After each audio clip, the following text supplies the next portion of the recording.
ಸರ್ಕಾರವನ್ನ ಇಕ್ಕಟ್ಟಿಗೆ ಸಿಲುಕಿಸಿದ ಧರ್ಮಸ್ಥಳ ಕೇಸ್ ಇಲ್ಲಿ ತಲೆಬುರುಡೆ. ರಹಸ್ಯ ಇಲ್ಲಿ ಸತ್ಯವೋ ಅಥವಾ ಷಡ್ಯಂತ್ರವೋ ಅನ್ನೋ ಪ್ರಶ್ನೆಯಲ್ಲಿ ಉದ್ಭವಿಸಿದೆ. ತಲೆಬುರುಡೆ ರಹಸ್ಯ ಸತ್ಯವೋ ಅಥವಾ ಷಡ್ಯಂತ್ರವೋ? ಹಾಗಾದ್ರೆ ಸರ್ಕಾರವನ್ನ ಇಕ್ಕಟ್ಟಿಗೆ ಸಿಲುಕಿಸಿದ ಧರ್ಮಸ್ಥಳ ಕೇಸ್ ಎಸ್ಐಟಿ ತನಿಖೆಗೆ ಬಿಜೆಪಿ ನಾಯಕರು ಕೂಡ ತೀವ್ರ ಆಕ್ರೋಶವನ್ನ ವ್ಯಕ್ತಪಡಿಸ್ತಾ ಇದ್ದಾರೆ. ಧರ್ಮಸ್ಥಳ ವಿರುದ್ಧ ಷಡ್ಯಂತ್ರ ಅಂತ ಹೇಳಿ ಬಿಜೆಪಿ ನಾಯಕರು ಆರೋಪವನ್ನ ಮಾಡ್ತಾ ಇದ್ದಾರೆ. ತಕ್ಷಣ ದೂರುದಾರನ ಬಂಧನಕ್ಕೆ ಬಿಜೆಪಿ ಒತ್ತಾಯವನ್ನ ಮಾಡ್ತಾ ಇದೆ.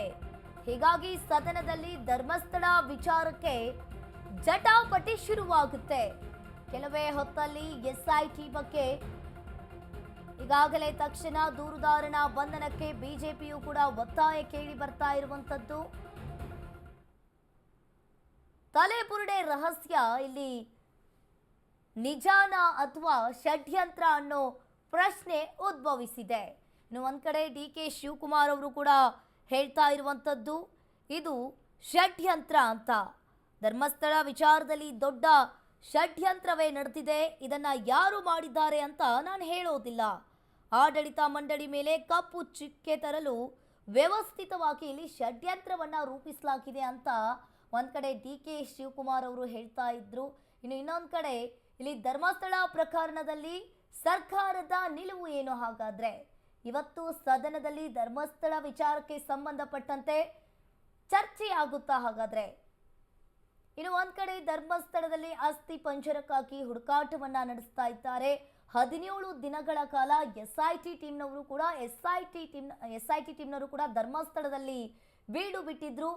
ಎರಡು ಜಾಗದಲ್ಲಿ ಮಾತ್ರ ಅಸ್ಥಿ ಪಂಜರ ಕಳೇಪರ ಸಿಕ್ಕಿರುವಂತದ್ದು. ಇನ್ನು ಎಸ್ಐಟಿ ಟೀಮ್ ಕಾರ್ಯಾಚರಣೆಯನ್ನ ಮುಂದುವರಿಸ್ತಾರ? ಹಾಗಾದ್ರೆ ಧರ್ಮಸ್ಥಳ ವಿಚಾರ ಇವತ್ತು ಸದನದಲ್ಲಿ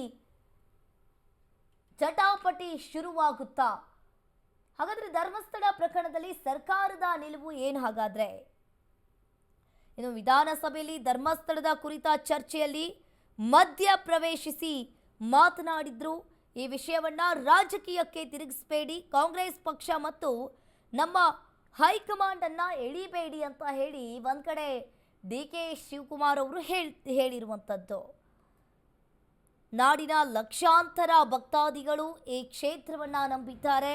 ಈ ದೇಶದಲ್ಲಿ ಅನ್ನದಾಸೋಹ ಆರಂಭವಾಗದೇ ಇದ್ದ ಕಾಲದಲ್ಲಿ ಈ ಕ್ಷೇತ್ರದಲ್ಲಿ ಅದನ್ನ ಆರಂಭಿಸಲಾಗಿತ್ತು ಅಂತ ಹೇಳಿದ್ರು. ಇನ್ನು ಒಂದು ರೀತಿಯಾಗಿ ಈ ಪ್ರಕರಣ ಸಂಪೂರ್ಣ ಮಾಹಿತಿ ಕೂಡ ನನಗೆ ಗೊತ್ತಿದೆ ಅಂತ ಹೇಳ್ತಾ ಇರುವಂತದ್ದು. ಮಾಸ್ಕ್ ಮ್ಯಾನ್ ಬುರುಡೆ ತಂದಿದ್ದ ಸ್ಥಳವನ್ನ ಮಹಜರು ಮಾಡ್ತಾರ ಎಸ್ಐಟಿ ಟೀಮ್. ಮೊನ್ನೆ ನಡಿಬೇಕಾಗಿದ್ದ ಪ್ರಕ್ರಿಯೆ ಎಸ್ಐಟಿ ಟೀಮ್ ಈಗ ಮುಂದೂಡಿಕೆಯನ್ನ ಮಾಡಿದೆ. ಇಂದು ಅನಾಮಿಕನ ಕರೆತಂದು ಸ್ಥಳ ಮಹಜರು ಮಾಡ್ತಾರ ಎಸ್ಐಟಿ ಅಧಿಕಾರಿಗಳು. ಧರ್ಮಸ್ಥಳ ಚಲೋ ಹಿನ್ನೆಲೆಯಲ್ಲಿ ಕಾರ್ಯಾಚರಣೆಯನ್ನ ಮುಂದೂಡಲಾಗಿದೆ.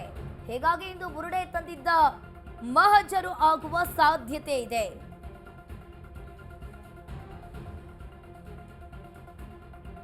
ಇಲ್ಲಿ ಇಂದು ಅನಾಮಿಕನನ್ನ ಎಸ್ಐಟಿ ಟೀಮ್ನವರು ವಿಚಾರಣೆಯನ್ನ ಮಾಡಲಿದ್ದಾರೆ.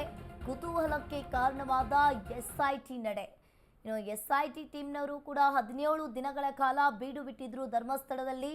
ಮೊನ್ನೆ ನಡಿಬೇಕಾಗಿದ್ದ ಪ್ರಕ್ರಿಯೆಯನ್ನ ಮುಂದೂಡಿಕೆಯನ್ನ ಮಾಡಿದ್ದಾರೆ. ಧರ್ಮಸ್ಥಳದಲ್ಲಿ ಬಿಜೆಪಿ ನಾಯಕರು ಧರ್ಮಸ್ಥಳ ಅಭಿಯಾನವನ್ನ ಮಾಡ್ತಾ ಇರುವ ಹಿನ್ನೆಲೆಯಲ್ಲಿ ಇನ್ನು ಕಾರ್ಯಾಚರಣೆಯನ್ನ ಎಸ್ಐಟಿ ಅಧಿಕಾರಿಗಳು ಮುಂದೂಡಿಕೆ ಮಾಡಿದ್ದಾರೆ. ಇನ್ನು ಶೋಧ ಕಾರ್ಯ ಮುಂದೂಡಿಕೆ ಆಗುತ್ತಾ ಅಥವಾ ಇಲ್ಲೇ ನಿಲ್ಲುತ್ತಾ ಅನ್ನೋದನ್ನ ಕಾದು ನೋಡ್ಬೇಕಾಗುತ್ತೆ.